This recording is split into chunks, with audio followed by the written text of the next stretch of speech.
Bom dia, galera! Cara, finalmente consegui tirar um tempo aqui pra gravar. Vou tentar fazer um vlog hoje. Porque, véi, nessa última semana, eu já tô tentando gravar uma semana. E eu não tava conseguindo. Ou eu tava muito sem tempo, porque surgiu 1 bilhão de imprevistos. Ou então eu simplesmente esquecia, né? Com a minha memória de javali. Então, graças a Deus, hoje eu acho que vai dar certo. E eu vou conseguir gravar esse vídeo aqui pra atualizar vocês sobre como estão os meus estudos, né? E sobre como tá a minha vida também, né? Depois que eu voltei das férias. Então, basicamente, depois que eu voltei a estudar, eu decidi que eu ia mudar o meu jeito de estudar, né? Eu não lembro se vocês... Daqui nos vídeos do canal tem. Mas eu estudava um conteúdo por dia, via 5 revisão, e se desse, eu tentava adiantar um conteúdo do outro dia. E tava funcionando muito bem, enquanto tinha só 6 conteúdos na semana e um simulado de revisão. Porque aí, tipo, dava pra conciliar de boa. Só que aí agora, no final do cronograma do Estratégia, tá tendo, tipo assim, véi, 10 conteúdos numa semana. E eu tô muito corrido aqui na faculdade, eu comecei o 8º período agora, né? Muita coisa nova. Então, assim, né? Eu tive que dar uma reduzida no meu estudo no geral. Então, como é que eu fiz? Eu comecei a ver mais de um conteúdo por dia, né? Pra ver se eu conseguia terminar os 10 na mesma semana. E aí, no lugar de eu fazer as 5 revisões, que eram revisões que, tipo assim, eu revisava o de ontem, o da semana passada, e até, tipo assim, o de 6 meses atrás, eu comecei a filtrar. Então, tipo assim, todo dia eu tô vendo o máximo de conteúdo que eu consigo, pra eu conseguir adiantar o máximo de conteúdos possíveis, pra sobrar um dia, assim, sexta-feira livre, sabe? Pra eu conseguir revisar tudo. Aí, na sexta-feira, geralmente, ou na sexta ou no sábado, eu tiro só pra revisar. Então eu pego todos aquele simulado, que agora é o simulado de revisão e não tem mais 60 questões, né? Tem 100, porque agora são 10 conteúdos. Então eu faço esse simulado de 100 questões revisando toda semana. E eu também pego e faço mais 100 questões revisando na semana passada. Então eu vou lá em todas as listas da semana passada e faço 10 questões de cada um, 10, 15, pra eu conseguir revisar bem e guardar o que eu tô aprendendo. Porque eu vi que, tipo assim, véi, não faz tanto sentido eu ficar revisando coisa de 6 meses atrás, porque eu já tô quase finalizando. Tipo, literalmente, eu vou entrar na última semana do cronograma de estratégia agora. E quando eu terminar, vai faltar tipo 1 ou 2 conteúdos que eu tenho que reaprender eles, porque eu tenho muita dificuldade, que é ventilação invasiva e doenças neuromusculares também, que é um tema bem prevalente de neuro, então assim, eu tenho que reaprender ele. Assim como ventilação invasiva também. Então, assim, eu já tô quase finalizando, e não faz sentido eu ficar revisando coisa de 6 meses atrás, porque eu vou começar a revisar tudo agora. Tipo assim, o Enamed já tá em setembro, então faz muito mais sentido eu focar em revisar específico que vai cair pro Enamed. Então eu vou começar a fazer prova antiga todo dia. Então, assim, semana que vem, se eu não me engano, a final de semana acaba ali pro dia 20, dia 23, dia 21. Então, a partir do dia 21, dia 23, eu vou começar a fazer só prova antiga, até chegar no Enamed. Isso eu acho que vai me dar uma base muito boa de revisão, né, pra prova, e vai me dar uma noção boa dos conteúdos que vai cair também. Então, eu decidi fazer isso, eu tô sentindo que tá sendo melhor pra mim, eu tô conseguindo ter mais tempo livre, tô conseguindo descansar um pouco pré-prova também, pra não chegar lá na prova muito tenso, muito ansioso, muito cansado, e acabar me prejudicando por causa disso. Então, é basicamente isso que eu vou fazer. E aí, depois do Enamed, cara, eu vou descansar um pouco, né, que eu também sou gente, e eu vou começar a revisar todos os conteúdos. Tô muito feliz, porque basicamente eu voltei a gostar da medicina. E é isso. Tipo assim, antes eu tava muito preocupado. E isso, eu vou explicar aqui no vídeo como é que foi esse meu novo gostar da medicina. Porque eu realmente não tava gostando de fazer medicina. E isso é um desabafo muito sincero que eu tenho. Porque, velho, eu tava achando aquilo ali do ambulatório, sabe? Aquelas coisas, um negócio muito maçante, muito chato. E eu realmente não queria aquilo ali pra minha vida, sabe? Eu realmente fiquei muito frustrado. Porque eu sou uma pessoa meio enérgica, assim, meio ligado nos 220. E aí, eu senti que o ambulatório, até a enfermaria também, eu pensei, pô, a enfermaria, a cirurgia vai ser muito mais legal, vai ser muito mais da hora. Mas acabou que foi no mesmo ritmo também, assim. Então, cara, eu realmente tava meio desgostando, assim, sabe? Ainda mais depois do último período que eu tive atendimento lá no posto, e que os nossos pacientes eram pacientes muito vulneráveis, e que eu tive basicamente clínica psiquiátrica, assim, pra se dizer. Porque o que a gente mais entendeu foi caso de depressão e ansiedade, e isso me desgastou muito psicologicamente, cara, você não tem noção. Eu saía de lá carregado, assim, sabe, com aquele negócio na cabeça. E aí, essa semana, a gente conversando com o nosso professor de psiquiatria, ele disse que realmente é isso mesmo, que o difícil de psiquiatria, muitas vezes, nem é aqueles pacientes doidão, que chega pensando que é outra coisa, tipo, que é outra pessoa, que chega pensando que a Rússia tá perseguindo ele, que chega querendo bater em todo mundo. Esses pacientes aí, ele me disse que é difícil de lidar, assim, na hora lá, mas que não traz uma carga tão grande, assim, igual aquele paciente, que você tem que ouvir ele, e muitas vezes você não tem uma solução mágica pro problema dele, entendeu? Porque é um caso difícil, e querendo ou não, isso ficava martelando na minha cabeça, não era legal, eu tava bem desgostado, assim. E aí, eu tava refletindo muito, sabe, nessas férias e após as férias também, sobre as minhas decisões na minha vida. E eu quero muito falar isso aqui, porque pode ter muita gente passando por uma situação muito parecida com a minha. E eu quero dizer que não precisa desistir da medicina, você só precisa se encontrar. Agora a gente tá indo ali, ver se a gente acha um almoço. Fala oi aí, gente. Esse aqui é o Vitão. E aí? Ana Bia. Ei. E o Cauã. É isso aí.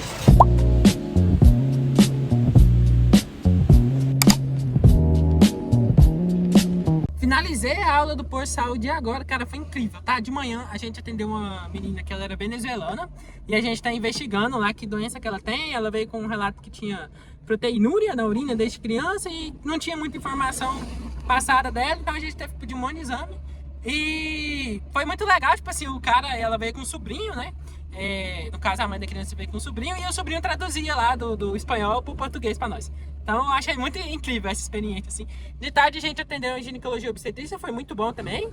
Teve uma consulta de planejamento familiar, outra de planejamento familiar de novo e uma outra terceira de vaginose bacteriana. Deu pra aprender demais, a minha professora é excelente, ela levou um microscópio lá pra fazer o teste, levou aquele teste KOH também, levou uma fitinha de pH, cara, então tipo assim, uns recursos muito bons que ajudou a gente a definir o diagnóstico. E aí, gente, aqui é dia lá, eu esqueci de terminar o vlog, mas terminando aqui, vou explicar por que eu voltei a me apaixonar pela medicina de novo. Basicamente, eu tava com uma angústia muito grande por causa dos ambulatórios, né, igual eu já expliquei aqui no vídeo. E aí eu fui pesquisar sobre a área, né, que eu realmente queria atuar. Eu tava muito focado em ir pra radiologia, porque pra mim eu fugia do consultório e eu basicamente trabalharia de casa. Só que eu fui pensar o porquê eu tomei essa decisão. E foi pelo mesmo motivo que eu escolhi fazer medicina lá atrás, que foi pra fugir de alguma coisa. Lá na época que eu escolhi fazer medicina foi porque meu pai ele me deu duas opções. Ou eu ia pra medicina, ou eu tocava os negócios da família. Eu não queria tocar os negócios da família, então eu queria fugir disso e escolhi medicina. E agora eu ia tomar a mesma decisão com radiologia. Eu não queria medicina de consultório, queria fugir do consultório, queria fugir de enfermaria e ia pra rádio. Ou seja, eu tava tomando uma decisão não porque eu gostava daquilo, sabe? Mas por uma questão de fuga. Fugir do consultório, fugir da enfermaria e tal. E aí eu vi que, tipo, eu, querendo ou não, a escolha ela pode ser feliz no início, mas consequentemente eu vou ficar infeliz com isso aqui ao longo do tempo. Pô, eu que sou uma pessoa meio enérgica, meio ligada no 220, ficar o dia inteiro dentro de uma sala, né, muitas vezes ali com ar-condicionado e tal, mais escura, ali uma sala quieta, e laudando o dia inteiro na frente do computador. Então, sei lá, eu acho que eu não ia ficar tão... Eu não sei explicar, tipo assim, eu acho que eu consequentemente ia ficar infeliz, entendeu? Aí, o que é que eu pensei? Eu vou pesquisar uma nova especialidade, né? E aí lá vai eu pesquisar de novo. E aí, cara, eu encontrei medicina de emergência. E foi a primeira especialidade que eu não pesquisei salário. Tipo assim, eu vi, pensei não, medicina de emergência e tal, deve ser muito da hora. Porque eu sempre gostei de queixa muito aguda. Igual, as melhores experiências que eu já tive na faculdade foi quando eu vi um parto, que querendo ou não, é uma emergência, né? Na hora que a mulher tá parindo ali. E quando eu estudava no Estratégias, o conteúdo que mais me dava empolgação era conteúdo de trauma. Então, tipo assim, era pneumotórax, tamponamento cardíaco, trauma de politrauma, ortopedia ali, a parte dos traumas também, não a parte de fratura ali e tal, que é aquela parte mais de cirurgia e taranã, a parte da fratura exposta e tal, conduta que você tem que tomar, sabe, resolutivo. E isso também é uma questão muito importante, resolução. Véi, eu odeio, uma das coisas que eu mais odeio na medicina de ambulatória é que muitas vezes a gente não resolve as coisas, a gente trata. Muitas vezes a gente não cura o paciente, entendeu? A gente trata e vai tratando. Então a gente trata hipertensão, a gente não cura hipertensão. A gente trata diabetes, a gente não cura diabetes. Então é um negócio que você sabe que faz bem pro paciente no longo prazo, mas no curto prazo você não consegue ver o resultado imediato daquilo. E aí, como eu já falei aqui no canal, a gente não pode, né, tomar a decisão só com base na nossa vi, gostei, tararã e tal. Aí eu fui pesquisar mais a fundo sobre como que é a rotina, né, do médico de medicina de emergência. Porque durante a faculdade, a única coisa que a gente escuta é que, nossa, véio, médico de emergência é uma bosta, tipo assim, vive de plantão, esgotado o tempo inteiro, não sei o que, tal, trabalha todo dia na semana, e tararã. E aí eu fui ver, né, a rotina, porque quando a gente quer ver, a gente tem que ver com quem é emergencista. Então fui pesquisar no YouTube, porque eu não conheço nenhum pessoalmente, e achei a live de um cara, né, que ele é da medicina de emergência antes de fundar a medicina de emergência aqui no país. Pra quem não sabe, começou em 2015, depois daquele desastre ali da Boate 15, mas já tinha alguns centros ali especializados em emergência aqui no Brasil, só não era reconhecido ainda, e eu fui ver a live desse cara, né, pra ver como é que é essa bodega aqui. Aí, beleza, ele falando lá sobre as vantagens de ser um médico de emergência. Achei um monte de outros vídeos também de uma galera muito top de medicina de emergência, que também tinha canal no YouTube, e aí eles explicando que, cara, a rotina deles é plantão sim, toda hora é emergência sim, mas é uma coisa que eles gostam de estar lá, eles estão no plantão porque eles gostam do plantão. Tipo assim, o plantão tem 12 horas e acabou. Tipo, você dá os seus 12 horas de plantão, atende as emergências, tudo chegou, estabiliza o paciente, salva a vida do paciente, transfere pro quem vai dar o segmento, sei lá, o clínico na UTI, o cirurgião geral na ala de cirurgia ali. E depois que acabou as 12 horas de plantão, acabou seu serviço. Tipo assim, não tem paciente ligando, você não tem que preocupar com consultório, você não tem que preocupar com mais nada. Tipo assim, vamos pôr que eu dei plantão segunda a sexta. Final de semana, é minha folga, não vai ter ninguém me ligando, não vou ter preocupação com algum paciente, nada. Tipo assim, isso aí, quem tem preocupação é quem acompanha o paciente ao longo do tempo, né? Pelo que eu vi, vi, isso é claro, foi coisa que eu pesquisei, não é coisa que eu vivi pessoalmente, que o médico emergencista, ele basicamente estabiliza o paciente e garante que ele fique vivo, que ele fique estável e, né, tenta reanimar quem chegar lá em parada cardíaca. Eu vi que é uma galera que é muito animada, então, né, bate assim um pouco com o meu perfil de estilo. E eu vi que é uma residência que dá pra eu conciliar com o estilo de vida que eu quero ter, que é basicamente morar no interior. E pra quem não sabe, lá no Goiás tem um grande hospital, que é o Hospital Centro-Norte Goiano, que ele fica em Uruaçu, uma cidade de 40 mil habitantes, ou seja, cidade do interior, perfeito pra morar, com um hospital grande de referência. Então, assim, certamente vai ter área pra eu atuar lá. Lá recebe muita emergência, recebe grande queimado, recebe acidente de trânsito, prolo traumatizado. Então, com certeza, demanda vai ter, entendeu? De mim lá. Então, eu tô muito feliz. E eu voltei a ficar feliz com a medicina por isso, porque eu me encontrei. Eu me encontrei em uma área que eu não iria só pelo dinheiro. Porque antes eu tinha muito isso, por isso que eu tava querendo ir pra rádio. Porque, é um negócio que eu dou conta de fazer aqui, beleza? E eu vou ganhar dinheiro. Então, topo. Só que medicina de emergência não é isso. Foi uma área que eu não preocupei tanto assim com o valor. Eu não preocupei, nossa, quantos mil será que eu vou ganhar? Quantos que eu vou faturar se eu trabalhar tanto? Não sei o que. Eu disse, não. É uma área que eu vou trabalhar por amor. É uma área que, tipo assim, que eu vou querer me subespecializar. Não pra eu conseguir ganhar mais, que isso é importante também. Mas, por exemplo, se eu for fazer uma sub de emergência pediátrica, vai ser pra eu aprender, entendeu? Pra quando chegar uma emergência pediátrica em mim, eu saber resolver. Isso, sabe? Você ser resolutivo. O médico de emergência, ele é fundamental, né? Ele é tão importante quanto o médico consultório, que trata lá a hipertensão, que previne um infarto, por exemplo, que vai prevenir que vira uma emergência. Mas o médico de emergência, ele vê o resultado ali na hora. O paciente chegou chocado, você dá a reanimação volêmica pra ele lá, então hemorragia, você resolveu o foco ali da hemorragia, estabilizou o paciente, repôs volume e tal, ele melhorou, entendeu?